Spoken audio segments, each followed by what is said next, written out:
last week at an event in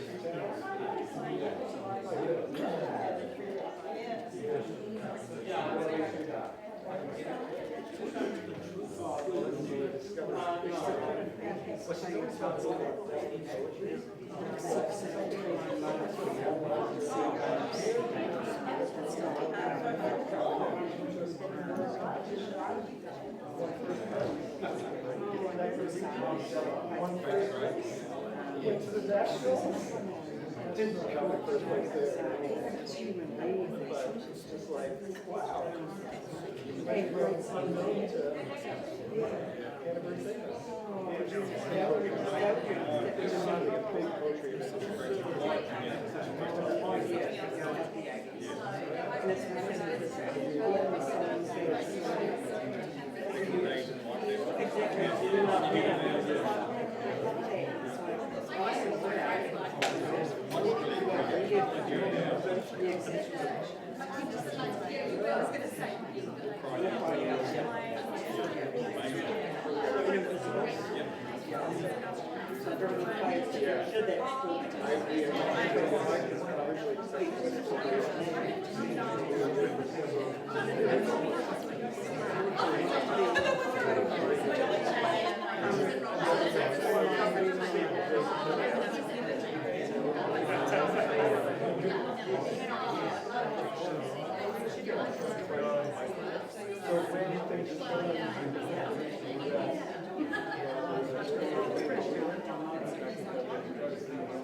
Probably the last one I can go.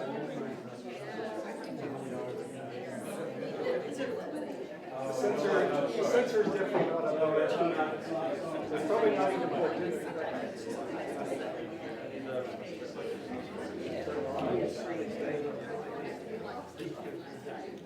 The other half of it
I'm not sure about that one.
Okay, is this on? This is me.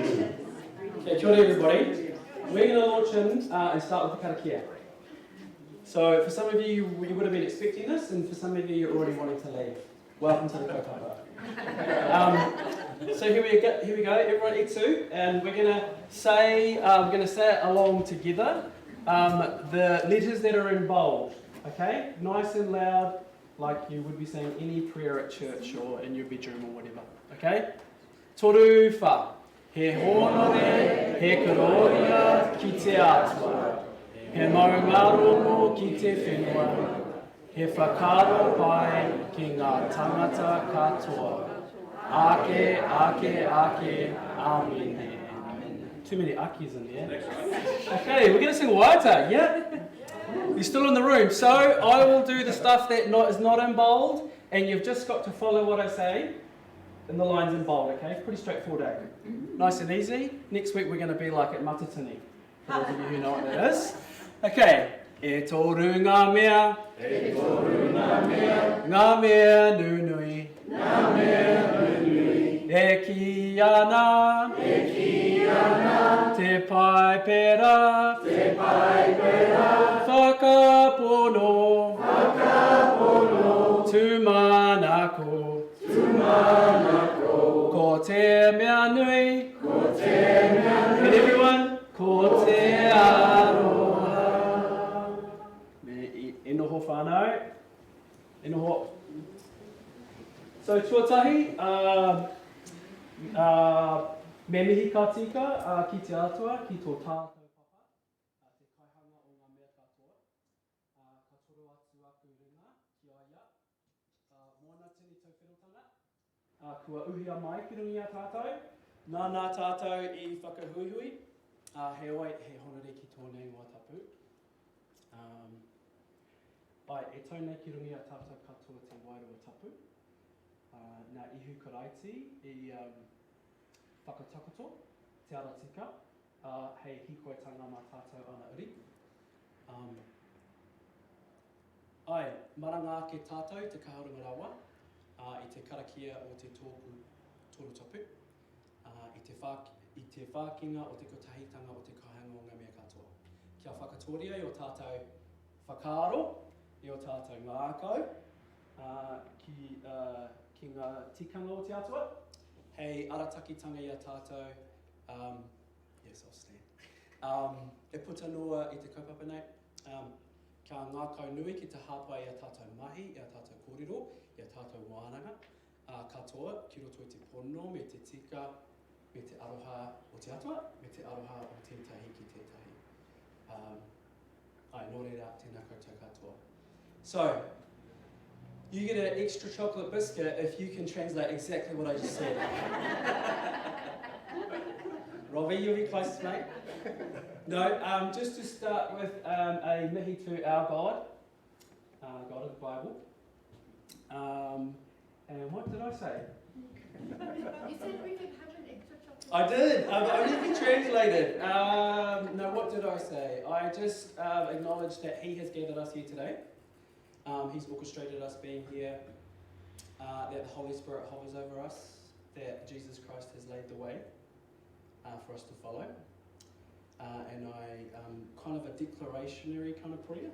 Kind of declared that we need to wake up to the presence of God and the kingdom of God. And that we need to plant our hearts in the tikanga of heaven. And what did I say at the end there? And that we would that we would allow love to guide us, love for God and love for each other. Pretty much. Did I miss anything? Yeah, great. So that's what I did there. And now I'm going to hand it over to John. Go for it. Tēnā koutou, tēnā tātou katoa, kia ora whanau e te Aotearoa. Ko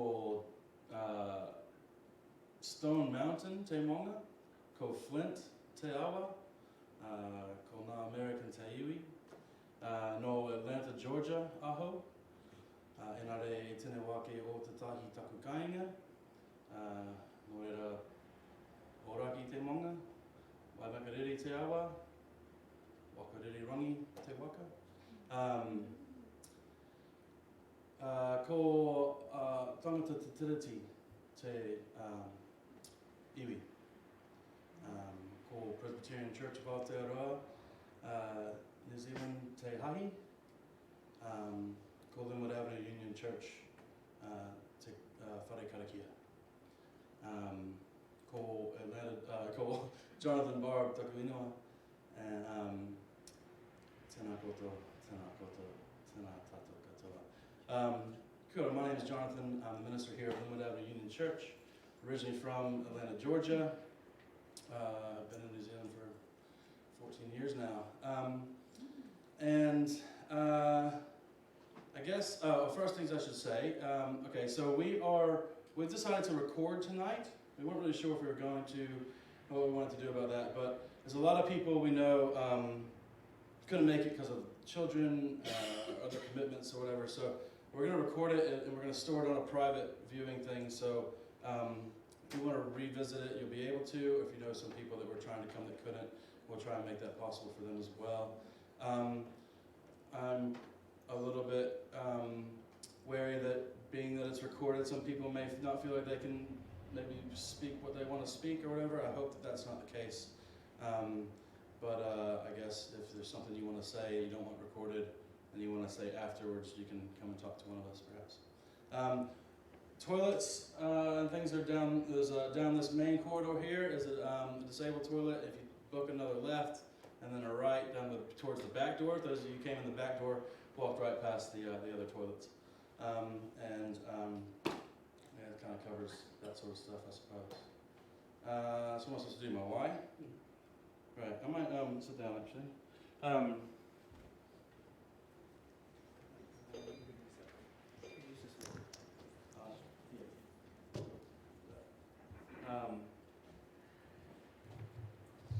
Yeah, so why are we doing this? And why have I invited you, or we have invited you all here tonight? The really important thing that Dallas and Bruce and I were talking about is what are our whys for doing this? We also want to hear your whys at some point. Were we supposed to do that first? No, we're doing that. Okay, I'm in order. I don't have my list in front of me. My why, I guess, goes back to where I whakapapa to my Tūranga Waiwai, which is just south of Atlanta, Georgia, in a town called Fayetteville. So Georgia is a southern state in the United States. It's the heart of the Bible Belt, and Georgia has a deep history during the slavery, and a lot of just deep-seated racism where I come from. It's also the birthplace of Martin Luther King Jr. and the home and the birthplace of the civil rights movement. So there are these two sort of tensions all this is before my time, but but it's permeated through the fabric of our existence there, and these two tensions is what I was raised in, I should say. And anyway, the racism is overt and strong in many ways, and including my own family, my father, his brother, my uncle, very just casually, just overtly racist, and people I went to school with, things like this. I started to, as I grew up, realize that there's something, this rubs me wrong, this isn't right, there's something wrong here, especially when coupled with my growing Christian faith, and just something wasn't adding up with the Jesus that I came to know, and the story of God in the Bible, God's love in the Bible, and the way people were treating and talking about other people.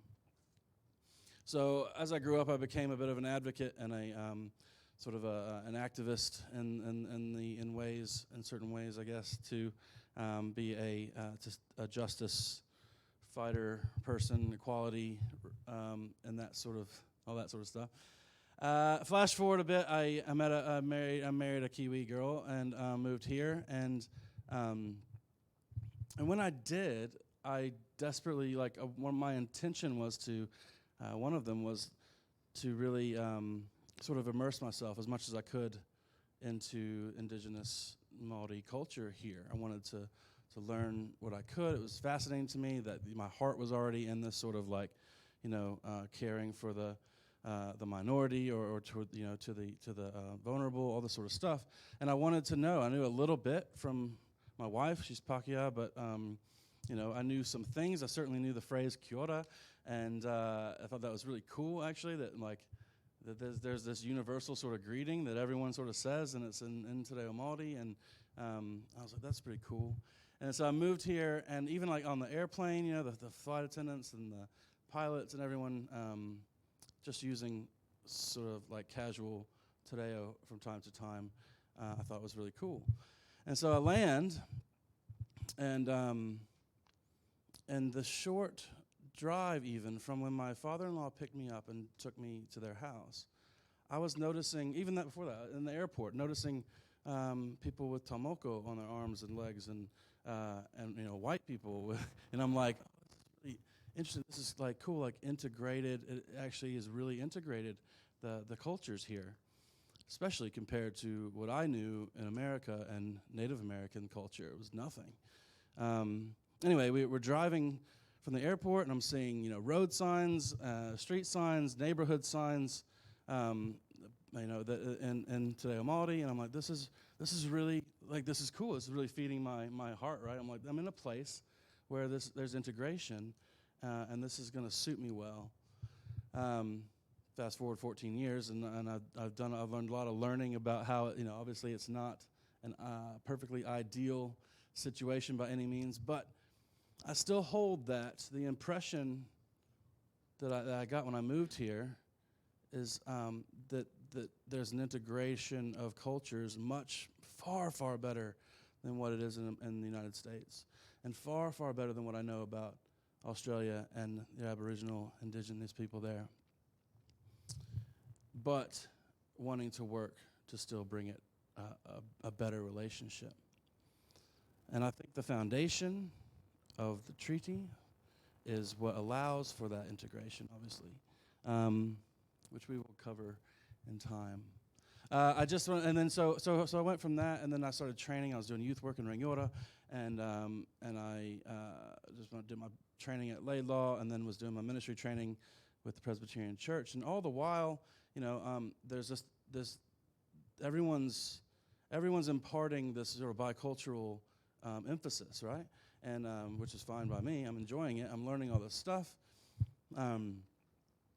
And it's everywhere, and all the partner churches that I know, all the churches that I know, people that are associated with, are all committed to this bicultural journey. And I'm thinking, yeah, we're on the right track. This is going really good.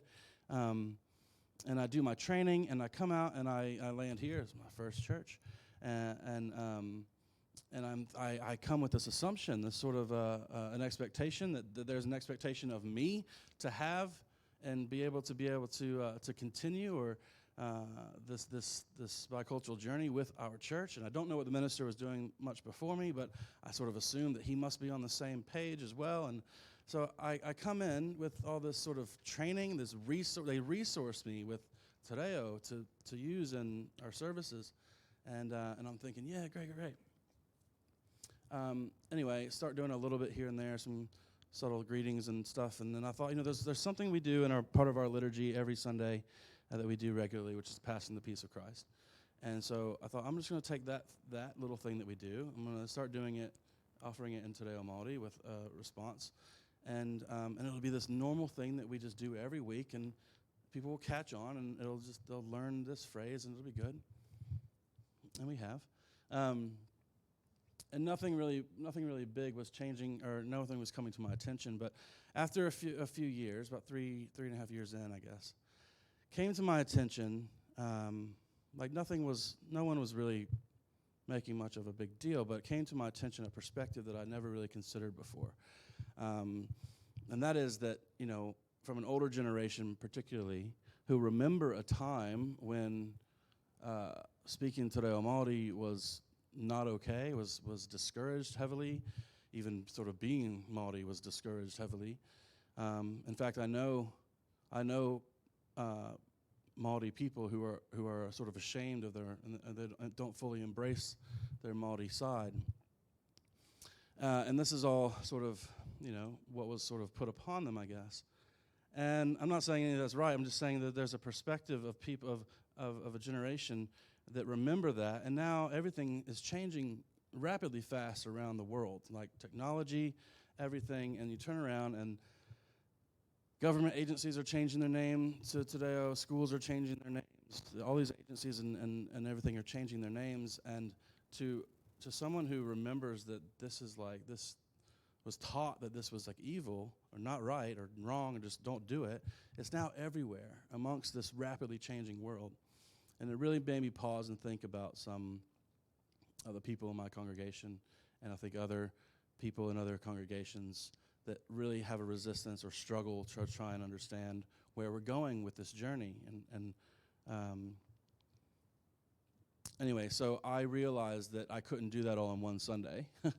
I couldn't really address that or tackle that, and I wanted to do something. I wanted to offer something deeper, some workshops, some long conversations that we could dive in deep with questions and some history and some learn some things, and to talk together about where we are and how we see the world and all that sort of stuff. So I reached out to my friend Dallas and I said, hey, I want to run some workshops. Can you help me do it?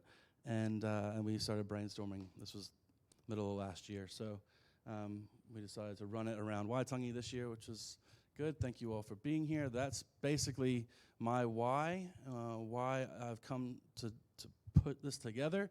And I guess that's all I have to say for now. Oh, one last thing is, obviously everyone here will be on a different part of the journey, so to speak.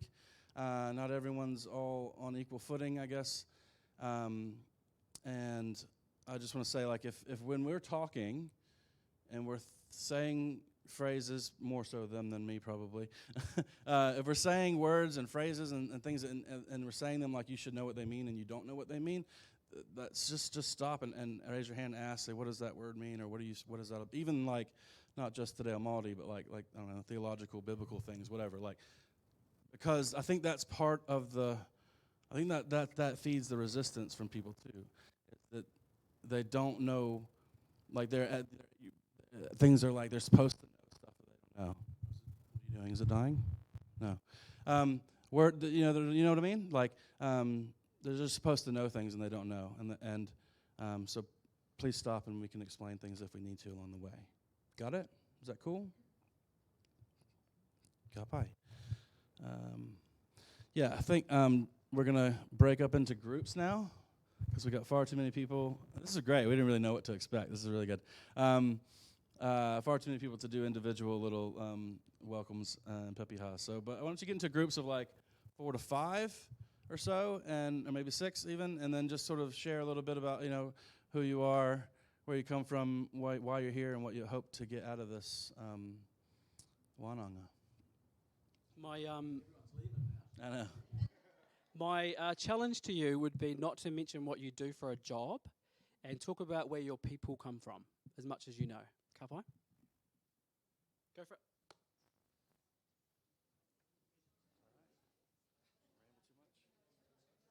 It's beautiful, bro. Yeah, no, because it's your whare. It's your, you're setting the scene. You know, these are your people. I feel like pastorally that, you know what I mean?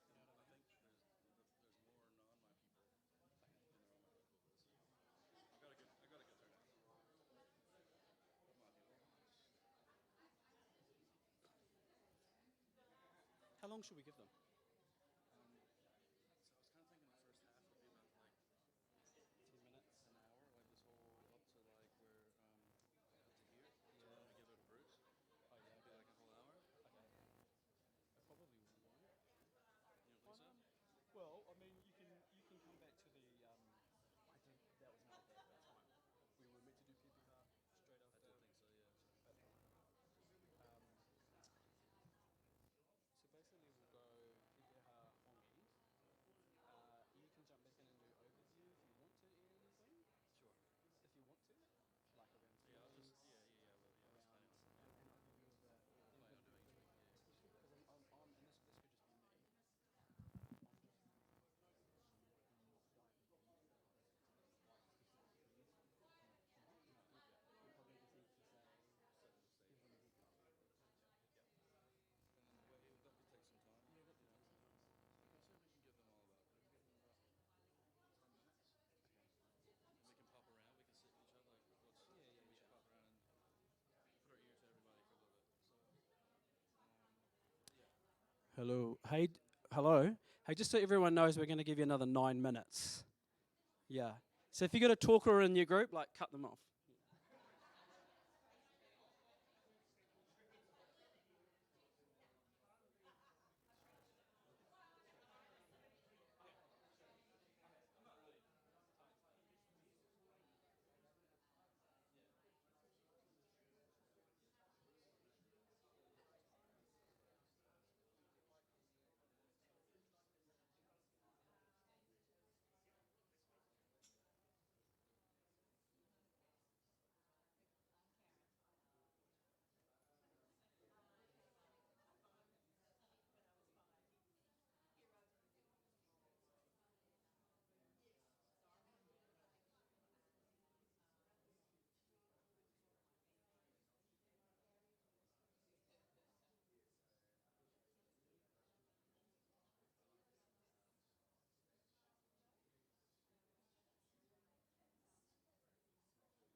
good? Yes.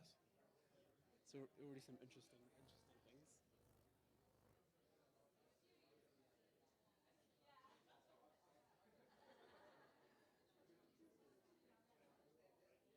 All right. Is it on? That's on, isn't it? Eh? Oh, that's all right. That's all right. Okay, kia ora, everybody. Just going to bring everyone back in. Who made a connection of some description, whether it be through place or person in your rōpū? Nice. Myself as well. Which when I do my pepeha later, I'll explain that. So just a couple of things before we move on. Here's a little slide about pepeha. We could talk about pepeha whakapapa for hours. We're obviously not going to do that. But here's a little pepeha, a little example of what pepeha would traditionally contain from a te ao Māori, a Māori world view perspective. It's an introduction to your ancestry, who your people are, where your bones come from. The word iwi literally means bones. So where your bones come from, and also really significant landmarks that are near your marae or around your whānau, kāinga, your home, or in your hapu or iwi area, your sub-tribal, tribal area. We obviously also talk about our family lineage, and then we move into our present, and then we tend to end with our name. And does anyone know kind of the idea behind a pepeha structure that they just want to yell out, just so I'm not talking? Yeah. So we are a collective culture, which we'll talk a little bit more about later. But basically, the idea is that it's not about the individual. That I come from a collection of whānau and wider whānau, and that's actually more important. However, I still am important, but I just put myself last. Basically, now I wouldn't be a proper Māori if I didn't yell out if there were any particular Māori in the room from certain waka. So is there anyone here from Tainui? Put your hand up. No? Te Arawa, Mātātua, Kurahaupo, Ngā Toki Mata Whaorua. Thank you. Aotea, Tokomaru, Takitimu. Yes, okay, yes, we have one Takitimu in the house. If I've missed anyone, there are more waka. Those are the kind of 7 to 8 main ones. Oh, yeah. And Takitimu? Oh, kia ora. Kia ora. Right, hands up if you have never done a hongi before. Never done a hongi? Hands up. Never done one before? Does anyone know what a hongi is? A pressing of noses? Actually, the majority has. Okay, we're going to do it, whānau. We're going to lean in. So stand up and give everyone in your group a hongi. If you're concerned about COVID, do the elbow. If you just want to give a kiss on the cheek, that's fine as well. Welcome to Te Ao Māori.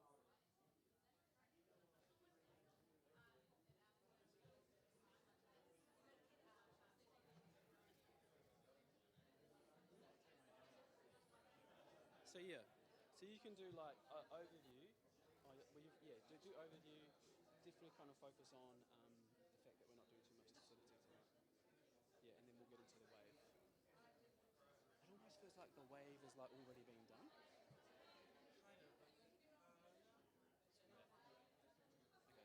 over to you, man. You can bring us back.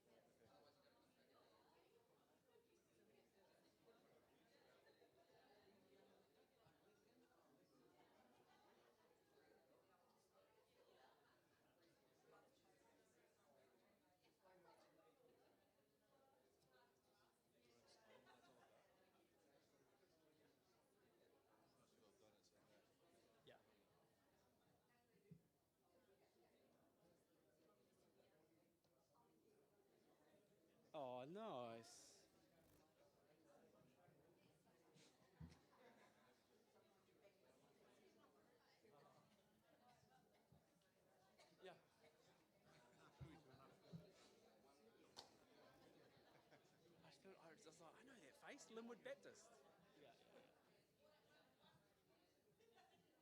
Cool, okay, whānau. Just before I hand it back to Jono, just to talk a little bit about the hongi. Some of you in the room will already know about this. It's the sharing of breath between two people. Some would liken it to the God breathing into the first man as well. And so the idea when you do a hongi is you are meant to press noses long enough for you to breathe in someone's mauri, if you like, or their essence, let's say. So that's the idea. So there's like a real point of connection there. Historically, I've heard stories about when our tupuna, our ancestors, would hongi, that because sometimes they hadn't seen each other for a very long time, or there might have been a lot of like deaths in the hapu and the iwi and the whānau. They would like be there for kind of like hours, crying, and snot would be coming out of their nose, because that's how filled with aroha, with love that they were able to reconnect and see each other. And it was also that obviously when it came to death, it was also about grieving together as well. So that's how close knit a hongi meant. Yep. Oh yes. Yep, I have heard of that. Thank you. No, don't worry about it. Cool. I was just my mother is in New Zealand for the first time right now. I was telling Robbie they went up to Te Papa yesterday, and I told her before they come back down, I sent her over to Golden Bay, Takaka, and so that's where they were today. But anyway, she was in town, and we were watching. She'd never seen Moana, and my daughter wanted to watch Moana with her, and that part where when she hungis Te Kā, I just like cry. I was crying. Like, this is beautiful, such a beautiful. Anyway, okay. So tonight, I'm just going to talk a little bit about what we're going to do tonight, and then over the next few weeks, because we've kind of it's treaty oriented, and the meat of the stuff will probably be around the treaty, but not everything is in the treaty. And tonight, we're just going to kind of set up for what we're going to do for the rest of the next couple weeks, if that makes sense. So tonight's really just an intro for weeks 2 and 3, which we're going to dive into sort of, we're going to talk a little bit tonight about worldview and stuff like that, and kind of prep our way up to the treaty. Next week, we'll look at a bit of pre-treaty history of New Zealand, and then moving into how Christianity came here, and we'll carry that on as we go. And then week 4, the final week, we kind of want to celebrate and close this time that we spent together with just with some waiata and some karakia, and learning a few things to take away with us and maybe take back to our own churches, a couple songs, a couple prayers, and just kind of enjoy each other's company. That's kind of our kaupapa for week 4, I think. So anyway, we understand that we're going to be. So myself, Dallas, Bruce, who you'll meet shortly, will kind of be our main presenters. We have a few other voices that hopefully will be chiming in over the next couple weeks too. We'll do some talking at you like we're doing now, but we'll also keep you doing some talking with yourselves, do some interactive things. We'll have some videos to watch, and we'll do like, get up and move around a little bit. And so it won't just be sitting there like we're not presenting a seminar, I guess is what I'm saying. If you know what a Wānanga is, an open discussion, and we plan to have plenty of that. So, and while doing that, a lot of emotions may come up. There's a lot of emotional stuff we'll be talking about. Just want you to be aware that some people may be carrying some guilt or some shame or some anger or lots of different things. Some sadness, some ignorance, some confusion. Lots of everything. So this is a safe place. I hope you feel like it's a safe place. I want to present make sure you know it's a safe place, and I will do my best to protect, make sure everyone feels safe while they're here. So, I think that's it, eh? Yeah. Cool. All right, hand back over to Dallas. So this is our tikanga, how we roll. Tikanga doesn't mean how we roll, but that's just what I'm calling it tonight. So whanaungatanga, John has already talked about that at Manaakitanga. Okay, so we're going to try and create an environment that's about belonging, connectedness, and inclusion, wherever you are on the spectrum. Okay, you're welcome here, your views are welcome here, your questions are welcome here, until they're not, and then we'll let you know. Manaakitanga, so this is really about looking after yourself and looking after each other, okay? Pretty straightforward. Here's a whakatauki. So, some of you would have seen this already. The writing is really small, sorry about that. I heard some of the kōrero when I kind of walked around the room, and some of you have already started engaging with this particular exercise that we're about to jump into. But let me just kind of run through it, okay, because you're about to go into your groups again and have a kōrero about what this represents, okay? So the wave on the far right represents Te Tiriti, represents the treaty, represents biculturalism, all the things that we're aiming to talk about.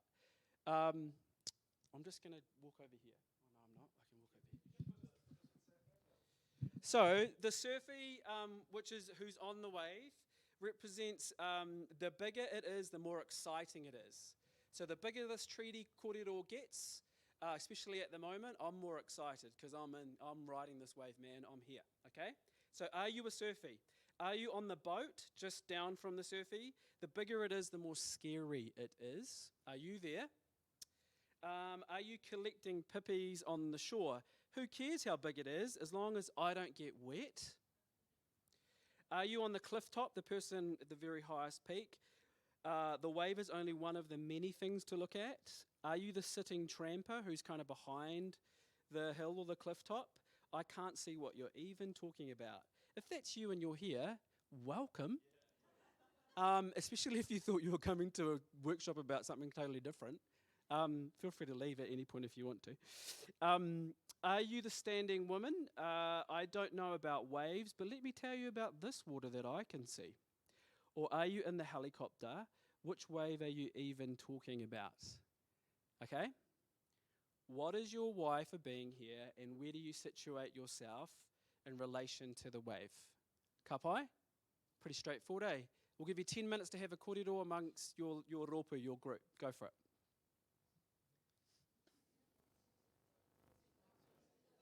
Most people probably did the one, so in their first kōrero, so that they could probably just do it. Yeah. They'll probably just talk. Oh, yeah, true. If you already did your why, skip that and just go to number 2. Nice and efficient.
Is it all right if we just have about 1 more minute to try to wrap it up?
Kia ora, kia ora, kia ora.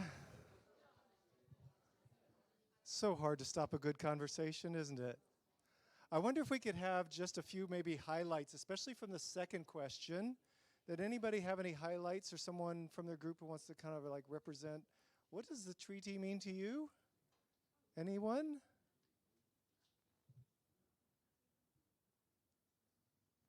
No one thought about the treaty. Treaty? What treaty? No, just off the top of my head, it's a people. It's lots of people trying to love one another and be there for each other and provide for each other. I think that should be what's at the basis of the treaty. And I mean, I'm Ka pai, excellent. I like it. Anyone else? What was discussed in your group that you want to share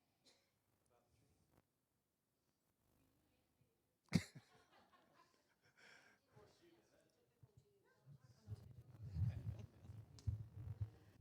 did.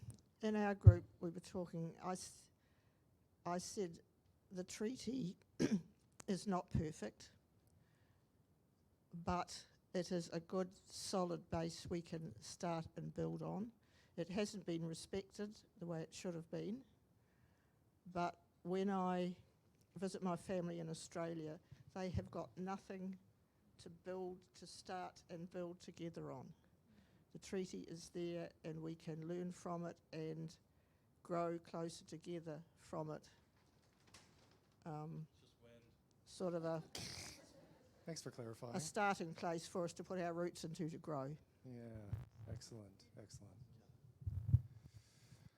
Anyone else?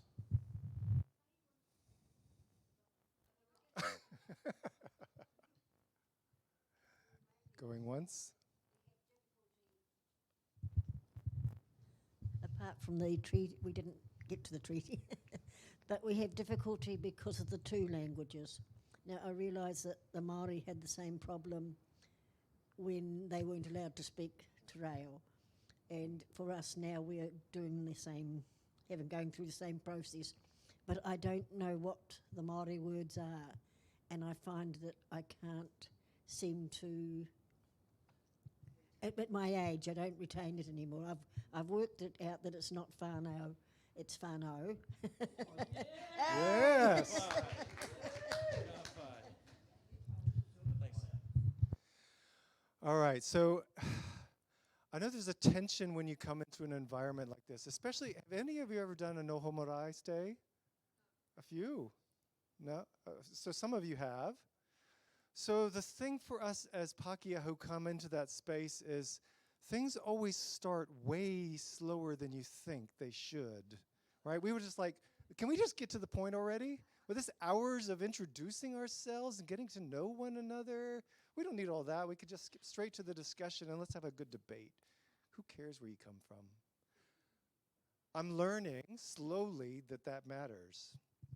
My learning about Te Ao Māori, about the Māori world, actually led me to go on a bit more of a journey about my own journey. Has anybody else caught wind of the fact that this presentation is being led by 2 Americans and a Maori? Is that just weird or what? Okay, well, yeah. I got some Scottish ancestry. So I'm not going to do my whole story, but just in my own digging into my own whakapapa, my genealogy, I learned that my American ancestors held slaves on their plantations for 250 years until the Civil War, where some of them fought for the South to keep slavery, ended that practice. I also learned that some of my earliest ancestors who left Europe to escape religious persecution came to America to start afresh and carried the same tensions that they had there. And many times they did the same thing to other people. Initially, the Native Americans welcomed most of those who came, but as more and more came and there was more and more pressure and they're encroaching more and more in their territory and the Native Americans being pushed out, they pushed back, unsurprisingly. I've read some of the stories of some of my ancestors who fought against the Native Americans, who were either killed or killed. And I don't know, for me, growing up in that country, I heard the history, but all of a sudden I realized this was in my blood. These were my people who did this. How am I supposed to feel about that? Am I supposed to feel grief? Am I supposed to feel responsible? Am I supposed to feel anger? Am I supposed to feel, whatever, that was 200 years ago. I have nothing to do with it. I don't know. I felt all those things at different times. And you're allowed to too. Okay? As you go on this journey, wherever you are, just pick up from there. Just acknowledge where you are and acknowledge our history. Part of the problem with history is we want to divide it all up into good guys and bad guys. But has anybody picked up this really important book called the Bible and read the stories in there? Are those people like pristine? David, pristine? Moses? Abraham? Any of them? No. Only one exception. And I love that about the Bible, that tells true stories about people. So when we get into to next week, we're going to tell a little bit of history. And it is filled with people who try to do good things, sometimes in bad ways, try to do bad things, and sometimes have good results. Who knows? There's a whole bunch of history to unpack. But I just want to kind of set that out there, as that's kind of like what drives me as my why, is understanding that I may not have caused what happened, but I live with the results of what happened. So my family for generations benefited from slaves doing all the work on their farms. I didn't feel like I was like rich growing up, but I can see that I had some things that some of my African American friends didn't have. I didn't have any Native American friends. They'd already been eradicated from the East Coast by the time I lived there. So that's just kind of like my why, is I've come here and I see a redemptive story that we want to get into a bit more next week. So I won't get into that. I could easily get sidetracked. But what we wanted to do with this week is set a lot of the foundation. So some of that foundation is actually spending time in the Wānanga, getting to know one another. In the Manaakitanga, looking out for and caring for each other. That is important, even though we as Pakia would like to just kind of skip right past it and get to the good stuff. So for those of you who've been waiting to get to the good stuff, let's take a couple minutes and do that, shall we? Like, one of the key concepts that we want to think about tonight, and I heard a couple people mention it in different groups, that Te Tiriti is sometimes referred to as a kawanata, covenant. Treaty and covenant, if you look them up in the dictionary, are actually synonyms. It's really just slight variations of where they're used that define which one you use there.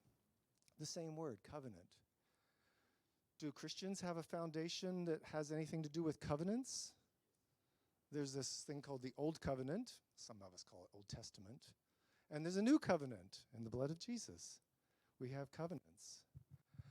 And we want to be thinking about, like, for us, what does the Bible have to say to inform how we approach this topic?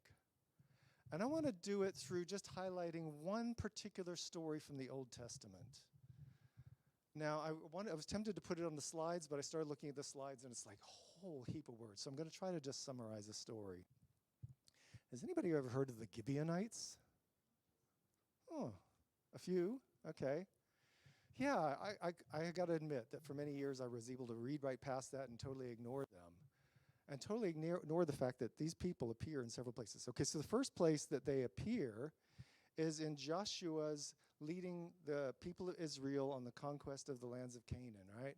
So they've assembled their armies, they're marching in, they've already taken out a couple of cities and the kings who ruled in those cities. You know, kings were restricted to cities. That was kind of the extent of their kingdoms. And the other kings around them are getting very nervous. And some of them are starting to band together and deciding that we've got to band together in order to stop these Israelites from taking over our land. But one group of people decided that they wanted to take a different tack because they were really nervous about this. And so they decided they were going to send some emissaries, some people to the Israelites to try to get a treaty. But they weren't going to do it in the ordinary way. See, they only lived a few days away, but they set their people up who were going to meet with the Israelites with their old, worn-out clothes, old, worn-out wineskins, moldy bread to carry with them. And when these people approached the Israelites and they had a conversation with them, they said, "We're from a far-off land. We've been traveling for a very long time to get here to see you because we've heard about what your God is doing.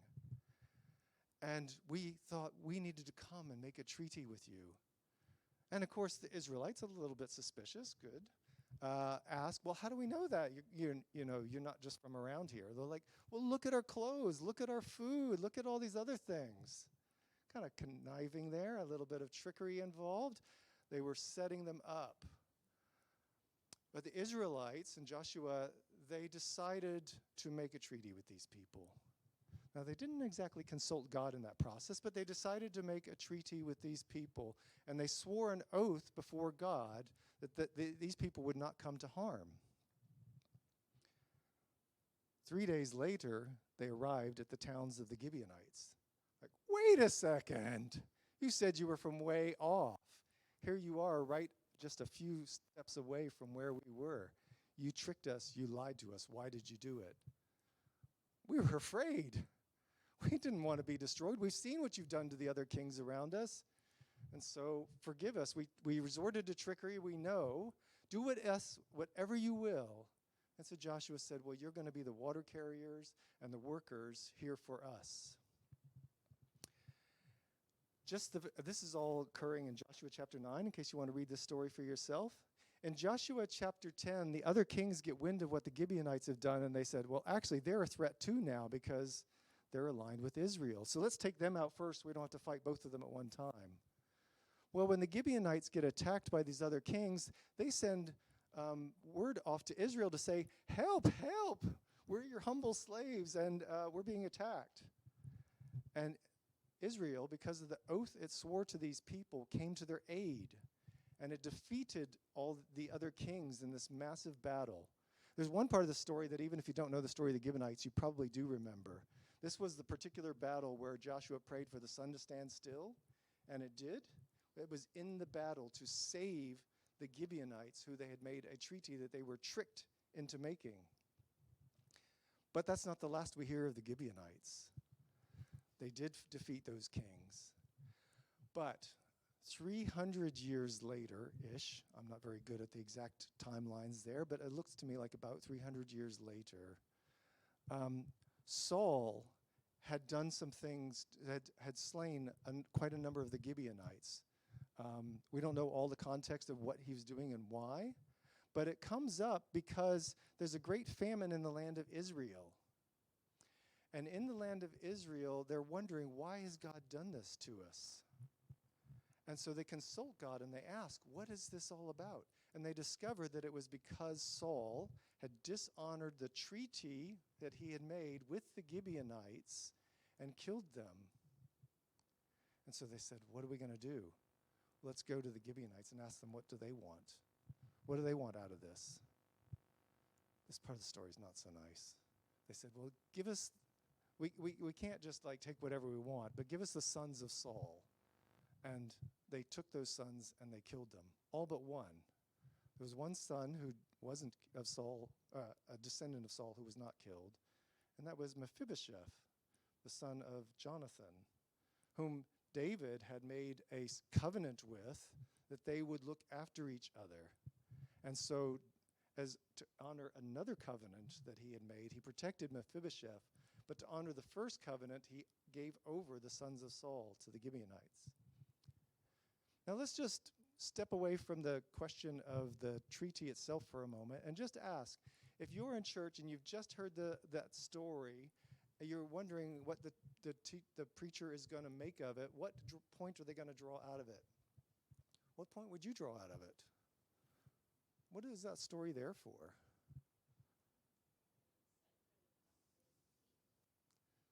The covenant is sacred and must be kept. But I want to add to that.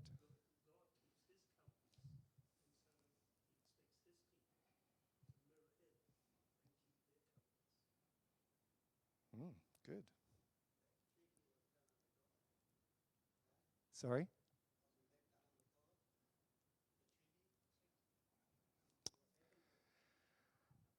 That was you just took my next question, which was, now does that have any relevance to the discussion about the treaty for us?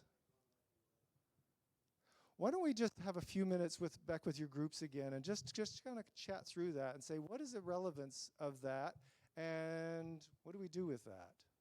Thinking about that story and treaty and covenant, does it have any application here? So spend a few minutes with your group, okay? And we'll come back in about 4 or 5 minutes.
All right. Can we maybe feedback some of the highlights? Anybody want to highlight any particular revelations, discussion points around what does the Bible say about treaties? Sorry?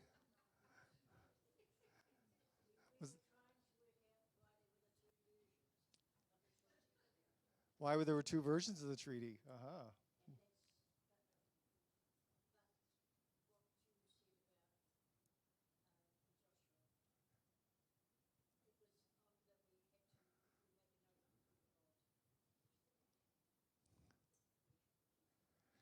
Yeah.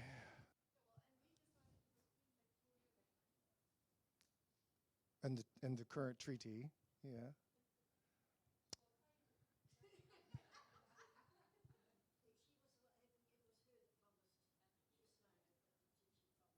Right, good. Well, that resolves us of any responsibility for it, right? Sweet. I like that. Let's go with that. Any other points? Highlights? Huh? Oh,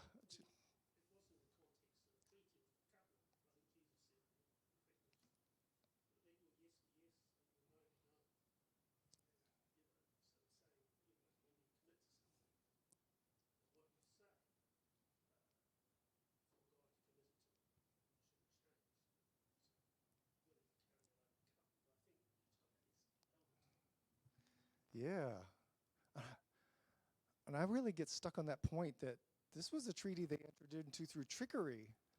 They almost had a right to reject it, except that they swore an oath before God. And that gets to your point, right? Yes, sir. Well, let me get your mic because we missed Oh, all yeah, of that. sorry. so. We're trying to, for those people who are going to come next week but didn't make it this week. Yeah, that was actually a really good point because it was Te Waka Mininga, the chiefs, and the crown. Yeah. So the Queen actually represented the church. It's interesting that the Queen is a political figure, but she was the head of the church. Yes. Yeah. So when, and it was really the missionaries who sold it to iwi, and this was the way they sold it. So for Māori, they saw it as a covenant. So it was sold that way. But I actually, I agree. Question I had is, the Queen, she represented the Anglican Church. But does that mean she represents the Church of God? So,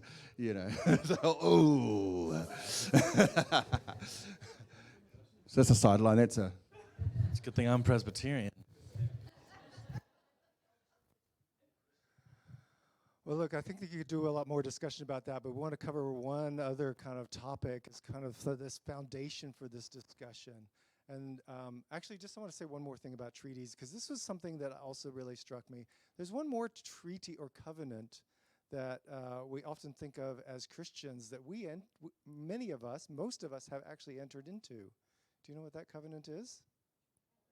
Marriage. Yeah. So what happens when two people get married? According to the biblical text, we become one flesh. Do we cease to be individual persons?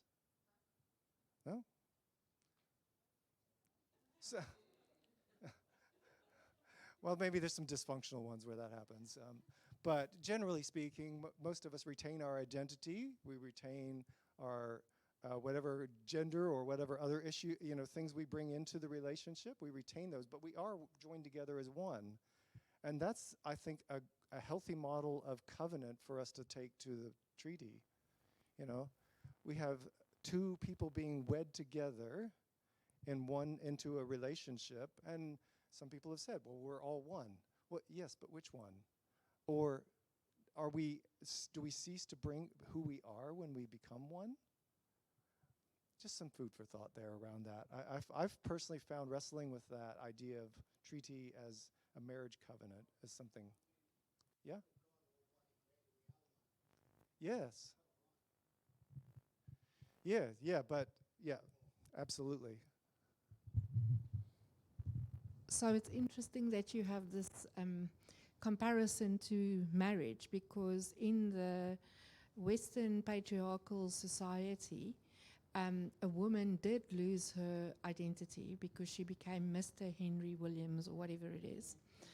And so to a large extent, that's what happened with treaty, with Tiriti as well, is that, you know, they were equal, but the English were more equal.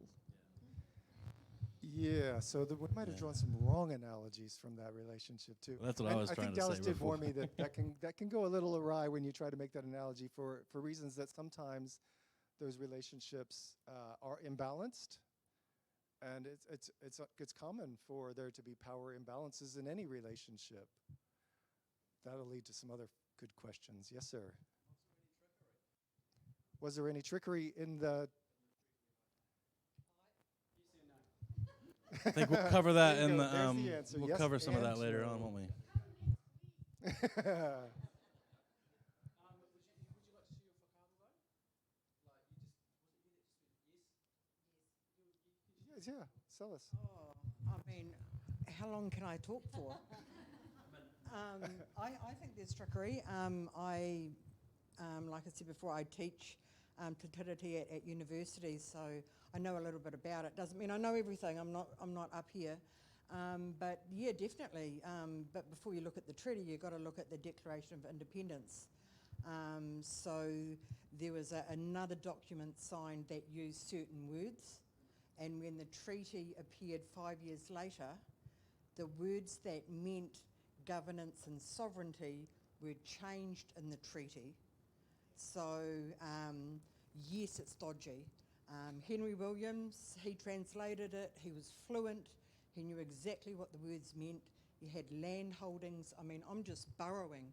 I could talk for quite some time. So he had interest, personal interest to ensure that Māori signed it. That is a perspective I have heard. Yes. But in the Treaty of Independence, he used governance. So in the Treaty Waitangi, the treaty, he used sovereignty. Isn't that trying to do a more powerful word to cover that? To actually give them that protection, a stronger word for protection. So in a way, I think, to me, that word difference is actually, trying to give Māori a better deal than, to strengthen that right. Yeah. There's a whole lot to unpick in that discussion, is there not? And sometimes you just have to take a deep breath, because all of us come with incomplete knowledge. And sometimes somebody shares something, I didn't know that, or I hadn't heard that particular perspective before. And we need to be open to hearing different perspectives and entering into respectful dialogue. I use this phrase often. We need to learn how to disagree without being disagreeable in the process, right? So we can have differences. We don't all have to be the same. And that is true in covenants. In the marriage covenant, you and your spouse probably have some differences of opinion on a few things. All the time. Oh, it's not just me? Okay, good. It is just me. That's what I thought. So we want to jump into a little bit of we do want to keep these questions going. We really wanted this to be interactive, so I'm kind of like torn between the dilemma of, do we cover the topic? Do we just stay with the dialogue? Let's just explore briefly this other topic and then see if maybe that has anything to contribute to this. One of the other topics we want to dig into just a little bit is understanding Dallas's children. They were in that previous photo. That's an important thing there. Do you want to go back to that one? No, that's okay. So, world view. What makes up our worldviews and how are they shaped? Here's a question. Does a fish know it's in water? Does a fish know... Fishes don't know much, I don't think. What's that? I don't think fishes know very much, to be fair. Yeah. You jumped to the punchline of my joke there. Yeah. You know, the older fish approaches the younger fish and says, "Hey, how's the water?" And the younger fish says, "What's water?" That's a kind of like how you approach your own worldview, is you sit in it every day and you can't see it. In fact, for many of us, we can't see it until we step outside of it. If you're if you're like me, you transplant from another country, my best perspective on America has come from stepping outside of it and realizing, actually, not everybody thinks like us, thank God. And there's some many good traits in that country, and there's some bad ones. But I can't see them when I'm sitting in the middle of them. That's the same for our Christian worldviews as well, is it not? If you belong to a particular denomination, have you ever gone and visited or spent time in a different denomination and seen the differences? So what makes up worldview? That's an open question, but I'm not going to run around with this mic, so just speak loud if you want to throw some answers out. Yeah, so what? Family of origin, what we've learned there, or court, not so much learned, just catches on us. Yes. What we learn at school, our experiences. So you'd say that I've been walking down the street as a young fella at 10, and some Maori boys come along and clip me over the ear. I'm going to have a bit of a view about Maori boys, aren't I? That sort of thing, you know. And so those experiences matter. Yeah, those experiences. And, when I can step outside of that and see it for what it is, you know. And be willing to change it or to look at it and, well, I've got this a bit wrong. I need to change this. Yeah. Any other perspectives or other things that make up or contribute to our worldviews? Concepts of decision making. Concepts. Can you unpack that, please? Whether like one person calls the shots or whether we can do it collectively. Ooh. Leadership structures. I thought there was a little way to saying that. So does the fish. Yes. Thank you very much. I think a lot of it comes from when we're children and what we hear the adults and in our lives say. Yeah. Cultural The narrative. social controls, like if you get a bit bullied or laughed at, then your worldview is shaped as narrowed because you've got to conform. Yes. Bullying. Sorry. Yeah, no, well, yeah, your belief system and you're brought up. The government. The I grew government up has some under influence? an oppressive government, and so I believed when they told me that black people were dirty, and that's something that I had to challenge in myself as an adult. But that was what I was raised to believe. Media. Sorry, what? Media. Media shapes? Oh, surely not. Social media has nothing to do with how we get our views of the world, does it? Sorry, you hit your hand up too? I'm not sure if it was heard before, but I was sort of thinking around cultural narratives and stories. Yeah. Stories. Storytelling. Yeah. I'm just thinking of all the fairy tales that we grew up with and Disney, and they shape the way we see relationships and good guys, bad guys. You know, I think about biblical stories, the way that we can shape and see the world and ourselves. And if you think about Māori, those pūrākau, those stories have such significance in the way that we see the world. Yeah. Definitely. I grew up playing cowboys and Indians, and guess we were always the bad guys. Didn't know any better. Yes? Major world events like wars or disasters. Yes. So, and the era that we're in. Also history. History. The parts of it that we can Or remember. understanding of history. Our understanding of history. Yes, you. And I'm a teacher, so teachers have quite a bit of power over children. So I was talking before how, you know, I'm a teacher, and I always say to my students, you're hearing my point of view. You take that and critically think it and get rid of bits that you don't want, take what you want, question me always, because, you know, that's what it's all about. So, yeah, teachers can be very powerful. I think there's a help. Well, I find it helpful to think of the changes that have been over umpteen years, and perhaps go to gender and see the role of women 50 years ago compared to the role of women now, and we see how worldviews are so cemented into women 50 years ago had a totally different life from women today, and our worldviews change. And we don't necessarily realise it. Yes, and for some of the older ones in the room, for us that was a change, and for the younger ones, that's the way it's always been. Yeah, so that's the water. That's the water. That's the water they were swimming in. Yes, sir. Oh, sorry. I think our worldview can be changed as well, and by the renewing of our mind. So the Bible, what is our worldview as a Christian or a godly person as well, and it can change, it can grow. Yeah, all good. There was one important authority figure I haven't heard mentioned yet. I was kind of surprised. Since we're in church. Well, okay, that one. Yeah, Jesus. Yeah, of course, him. Hopefully, that's an important influencer of our worldview. But also this person who stands up front each week in a church on Sunday, like this guy. I share my power. You share your power. Let me see why you're sitting there.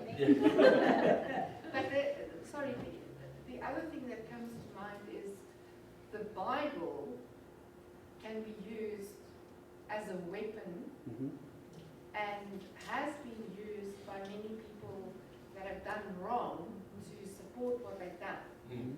So you have to carefully read it through the eyes of Jesus, through the lens of Jesus. Yeah, so I kind of want to lead into that next bit with the. You want to take it to the next bit? What's the next bit? Oh yeah, you know what you're going to I just want to say a little bit of something. One of the reasons why I really wanted us to at least kind of tackle worldview is because that is one of the reasons why, in this last example, the Bible is misinterpreted. Like we're all imperfect. We're all not going to have knowledge of all absolute truth. And one of the reasons is because we have a worldview. All of the things that have been mentioned will actually filter and determine how we view God, how we view other people, and how we view creation, how we view so much. And as a Māori person, when I'm in these conversations, a lot of what comes back at me, I'm often thinking, from Pākehā, I'm often thinking, are you even aware of how you view the world? And that you don't have a monopoly on knowledge, and you don't have a monopoly on absolute truth, and you don't have a monopoly on God. And often, as you can probably appreciate, it gets quite an interesting conversation. But I think it's an important one, because unless we can acknowledge that we actually view the world in a particular way and have been formed by our parents and everything that has been spoken, then I'm not sure that we're really able to engage in any conversation, actually, whether we're talking about Tiriti or anything, in a more objective way. Objectivity maybe doesn't exist. And so I think it's really important for us to consider what makes up our worldview, because even though, coming back to the point that the matua made about how our minds can be renewed by the word, yes, true, I actually wonder if part of that process, though, requires us to face some of the stuff that we actually see and how we see it, and that maybe that's wrong and a part of, dare I say the sin word, living in a sinful world with sinful minds. And so I really just wanted to put that out there because, let me come back to my why, because I haven't said my why. This is my why. These are my three tamariki. They are my why. They are Scottish and Irish and Lebanese on their mother's side, and then Māori and Scottish on my side. So for me, yes, I could talk about a lot of ways of tackling my why, but this is where it really lands for me. Because one of the things that I really struggle with in this kōrero, I'm not saying in this particular one right now, but I'm in many of these spaces having many of these kōrero, as a lot of you might be as well, and Māori are, is they're often having it quite theoretically or intellectually or conceptually. But this kōrero lands for my kids. This kōrero lands for my kids. Somehow I've got to help them and teach them what it means to follow Jesus and what it means to be Māori. For most Pākehā, they don't have to think about that question. They just have to think about what does it mean for me as a responsible parent to form and disciple and teach my child to be a believer, if that's your go-to. I've also got to think about what it means for them to be Māori. And for me personally, I've never had to navigate that over my faith journey. I wasn't brought up as a Christian. And I have faced some pretty tricky conversations and questions in church circles. I don't want your sympathy. I'm just sharing this because this is my actual lived experience. I've had to face conversations around being told that I shouldn't speak Māori in church because apparently God's only going to speak English in heaven. No, he speaks Afrikaans. Yes. Of course, and it's going to come out, and we are not going to give answers on this one, so just let me prepare you for that. The amount of times I've had to navigate conversations around Māori gods, that's, yes, an important question, yes, an important corridor, not saying it's not, but there is so much more about Te Ao Māori, the Māori world, in relation to Christianity that I'd much rather talk about. And often what can happen when people get stuck on the Māori gods question is they can't move past it.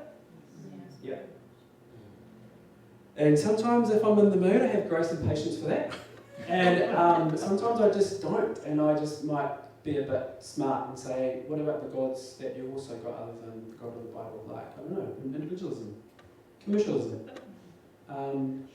shopping, whatever. So we have a conversation about that. Used to be a little bit snarky, but again, just to kind of peel back some layers for people and go, you've actually got a worldview that you bring into this conversation too. And it's really important that you consider that. So as part of the worldview, I've totally taken over, Bruce, sorry about that. Oh, good. So we wanted to talk about worldview because Māori and Pākehā think, and other cultures, think differently. We actually think differently. And so here's just a list, which I don't know if I'll read it, I'm not sure what will happen. Spirituality is the ultimate, so here's the thing, I don't claim to speak on behalf of all Māori, I don't claim to speak on behalf of even my hapu or my iwi. That's another thing that can often happen for Māori is, great, we've got a brown guy in the room, let's ask him all the questions we want to know. Not going to happen. I claim to speak on behalf of myself, and maybe my whānau. But so traditionally speaking, spirituality is the ultimate reality. Not the physical world, not matter. Spirituality is, or in the very least, there's a very, maybe not even a line between the two. The two actually merge together between the physical world and the spiritual world. As has already been mentioned when we talked about pepeha, there's a collective identity. Individuality is nonsensical. Doesn't make sense to Māori. It doesn't mean to say that we can't acknowledge individual strengths and talents and all those types of things, but the collective identity is more important. There's an interconnection between all elements. Let's probably start getting into the Māori gods conversation after. There's an interconnection between us and the land and other people and all of creation. It's holistic. There's no separation between spiritual and physical, as already been mentioned. It's relational between atua, people and the land. Place-based has already been talked about. Intergenerational. Open to incorporating new knowledge, and balanced. Relationships require maintenance to achieve well-being. And just to kind of land the meat of tonight, we're going to look a little bit more theology. I can't remember what one we decided we were going to start with, Bruce. Was it that one? Yeah, let's go that one. Here we go. Yeah, so in the context of thinking about worldviews, there are two different groups will approach the Bible and see and highlight certain bits of it that are more relevant to them and their perspectives. And this was a presentation, Dallas organized this symposium a number of years ago that I went to, and Terry LeBlanc, who's a Mi'kmaq First Nations from Canada, presented this as kind of like, this is something he's discovered is common across many indigenous cultures, some of the differences between indigenous theology and a Eurocentric theology. And I found it just really helpful to just kind of see some of that there and just kind of grapple with it. that notice that, like, for many of us, the story of the Christian Bible is about how we screwed up. And then eventually God puts us back on the, invites us back into his family. But it's up to each of us as individuals to kind of like make that choice and go on that journey. So we're starting off with we start off in chapter 3 of Genesis. We can kind of skip right over that whole good creation that was there. And we are responsible. We read the Bible looking for the rules. The rules are how I frame my thinking, like do this, don't do that. I don't know about what church you grew up in, but my church had 4 commandments that we abided by. Don't drink, don't smoke, don't dance, and don't hang out with people who do. Like that was all you really needed to know, and you could keep all the rest of them by doing those 4. What was my point in that? Anyway, yeah, rules. So it's about keeping rules. We have some disregard for other people's humanity. And sin, as I was just highlighting there, is often defined by our moral actions. Right or wrong. Right or wrong. But look at this indigenous worldview and just kind of like grapple with it for a moment, because I think it just really, we should maybe find a way to get you just these words somehow for you to just sit and meditate on. Because this is coming from deeply thought out Christians who have approached this from an indigenous perspective. And guess what? Hebrew is an indigenous culture. It's the framework in which the Bible is rooted, is an indigenous culture. So in many ways, I might dare to say, it's possible they might have a more accurate perspective of what the intent was to the Jewish audience than I do with my worldview. Just want to wrestle with that. I don't really know how to unpack. Do you want to unpack any of the ones on the indigenous side? Yeah. Just to kind of, if we look at that last point that Bruce was just talking about, sin is defined as a broken relationship and covenant. Just going to put that in the context of what that means for Te Tiriti. Again, if we're saying that this covenant, this sacred, godly covenant was written in the name of God, and that's what Māori understood it to be, let's say, then that covenant's been broken, then the relationship's been broken. And remembering that sin is not so much about right or wrong, good or bad, guilt or not guilty, guilty or not guilty. It's about there's been a broken relationship. And just what that might mean, and we'll get into that over the next couple of weeks, but what that actually means for Māori, that there's been a broken relationship between Māori and Pākehā. And from a Christian perspective, is that a sinful thing that's going on? Just a question. When I first heard that statement, I have to admit it just kind of wrecked my world for days afterwards, because I grew up very much entrenched in that rules-based Christian culture. And this idea that sin starts with a broken relationship with the Creator. It's a broken relationship with other humans. Can you think of a single sin that doesn't involve in some way mistreating another human being? And then it also, but in an indigenous worldview, it also means broken relationship with creation.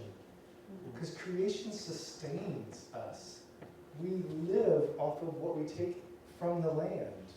The food that we eat, the water that we drink, the air that we breathe is all a part of creation. And if we've broken that relationship, guess what? We're the ones who are going to suffer as a result of it. So then, if sin is broken relationship, then redemption is restored relationships. That's what we should be working towards. That's what we should be changing our mind in repentance about, is how do I fix that relationship?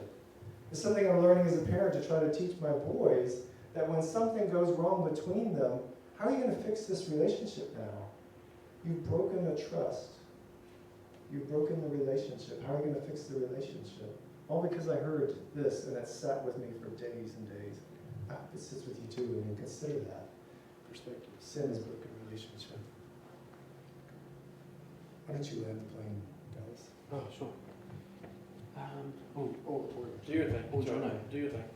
What's my thing? Was there more? Were you going to show? Dance. The dance. Okay, give us a hug. This is where I poke my tongue out. No. Oh no, we have ended. So this is I don't like the word outcomes, to be honest. It feels so transactional and business-like, and like there's some kind of KPIs we've got to measure or something in me, but couldn't think of a better word. But again, just wanted to really finish on that kind of theological perspective, that from an Indigenous point of view, this is how kind of traditionally Indigenous people are looking at spirituality in general, but especially from a Christian perspective. Can you briefly explain the other spiritual powers? No. So it's a long explanation. It's a long explanation. Just an acknowledgement that there are other spiritual powers in the world, and that it's not about denying that they exist or putting our head in the sand like it's all about Jesus, it's about God. It's about acknowledging that they do exist and we have to be in right relationship with them. Right relationship doesn't mean Facebook friends. Right relationship means that I need to be aware that they exist, and I need to, and that they have some kind of like, I don't know if dominion's the right word. What's the right theological word? Yeah. A part to play or influence in the world, and we need to be aware of that. Yeah. And if that idea makes you uncomfortable, do a deep word study on the word Elohim. Right. It's plural. It's plural. It's spiritual beings. Yeah. The Bible, there is not, in the biblical framework, there is not just one God, because we use the word God, but the word that is used there, Elohim in the Old Testament, is a spiritual being. It refers to God, certainly. It refers to God, certainly, but it also refers to other spiritual beings. The angels, but also the other powers that were at play in different parts of the world. So the Bible itself does acknowledge that this is reality, even if it makes most of us Westerners uncomfortable. The Bible actually, does talk about the council of the gods. But again, we're gonna dive more into that a little bit as we go. Yes. I just wondered about how you feel about Indigenous insights. Perfect. You're on the team next week. Yeah, much better actually. I like that. We are just going to come into land. We're going to end with the karakia. I just want to come back to what Bruce was saying earlier. We actually know that this has been slow. We did that somewhat intentionally. We wanted to do it in a way where that's already been said. We were kind of setting up the conversation for us to be thinking about how we're going to approach it. And so next week we are going to be diving into some more meat, but probably meatier, the kind of stuff that you're hoping for and expecting. We are going to look at pre-treaty history. We're going to look a little bit at He Whakaputanga or Nutirini, the Declaration of Independence that was put together 5 years before the treaty in 1835. We're going to look at some pre-treaty history, so we're really going to get into the meat of it next week. Before we say karakia, John, you might want to say something. We will meet next week, and then we're taking a break. There's 5 weeks, there's 5 Thursdays in February, and that third Thursday we have Parish Council. So we're going to do 2 weeks, and then break, and then the final fourth and fifth week, so those Thursdays, okay? So just make sure you have the right dates in your calendar, unless you want to come to our Parish Council. Okay. I think we'll wrap it up there. Yeah. That's good. So we're going to etu again, Father, we're going to stand up, and again we're going to say the karakia together. You're going to say the stuff in bold. It's a commonly known one, but if it's new to you, just lean in and give it a go. Ka pai? So karakia whakamutunga, toru wha. Kia tau, kia tātou katoa, te atawhai o tō tātou ariki a iu karaiti, me te apa o te atua, me te whiwhinga tahitanga, ki te wairua tamu, ake, amen. Great. Ka pai whānau. If you have any follow-up questions, just go and see Jono. Be great.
Yes, I do now.